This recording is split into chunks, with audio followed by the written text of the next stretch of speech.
नमस्कार, मी पंजाब डक.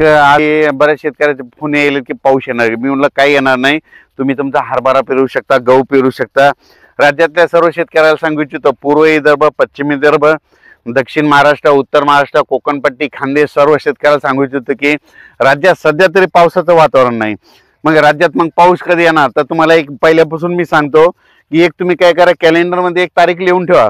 दरवर्षी आपल्या महाराष्ट्रामध्ये 2 डिसेंबर ते 7 डिसेंबर 2, 3, 4, 5, 6, 7 डिसेंबरच्या दरम्यान दरवर्षी महाराष्ट्रात एक अवकाळी येणार. हे दरवर्षीचं वर्षानुवर्षाचा हे अंदाज कायमचा लिहून घ्या. पण राज्यात सध्या तरी नाही पाऊस. मग तुम्हाला सांगू इच्छितो काय होणार आहे. एक बंगालच्या खाडीमध्ये एक चक्रीवादळ आहे, ते काय होईल 27, 28, 29ला लँडफॉल होईल. लँडफॉल म्हणजे जमिनीच्या ते समुद्राच्या बाहेर निघेल. पण ते पाऊस मग एखाद्याच आपल्या महाराष्ट्राकडे काय होईल 29, 30, 31 आणि 1-2 डिसेंबरच्या दरम्यान ते मग काय होईल, महाराष्ट्राकडे ते पाऊस थोडाफार येऊ शकतो. आपल्याकडे थंडी म्हणून असं काय एवढा काय मोठा सध्या तरी पाऊस नाही म्हणून हा अंदाज सर्व शेतकऱ्यांनी लक्षात घ्यायचा.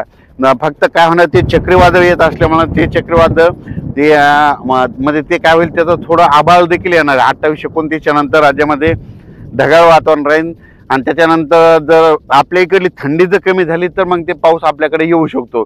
त्याचा अंदाज आपण सविस्तर देऊ. पण सध्या तरी 25 नोव्हेंबरपर्यंत कसला पाऊस नाही म्हणून हा अंदाज सर्व शेतकऱ्यांनी लक्षात घ्यायचा.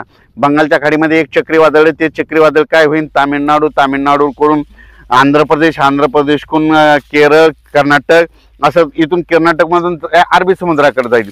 अरबी समुद्राकडे जात असताना त्याच्या एका पंखाद्वारे काय होईल, एका दिवस मग 28-29 नोव्हेंबर ते 5 डिसेंबरच्या दरम्यान मग राज्यात एक तुरळक पावसाचा अंदाज येऊ शकतो. असा खूप काय मोठा नाही पडणार, पण राज्यात मग ते पण पाऊस कुठं पडू शकतो. मग ते पडला तर मग तुम्हाला सांगू इच्छितो, नांदेड जिल्हा, यवतमाळ जिल्हा, परभणी जिल्हा, हिंगोली जिल्हा, लातूर जिल्हा, सोलापूर जिल्हा, त्याच्यानंतर सांगली, सातारा, सोलापूर, कोल्हापूर, कर्नाटक, तेलंगणा, आंध्र प्रदेश त्या परिसरात होतो.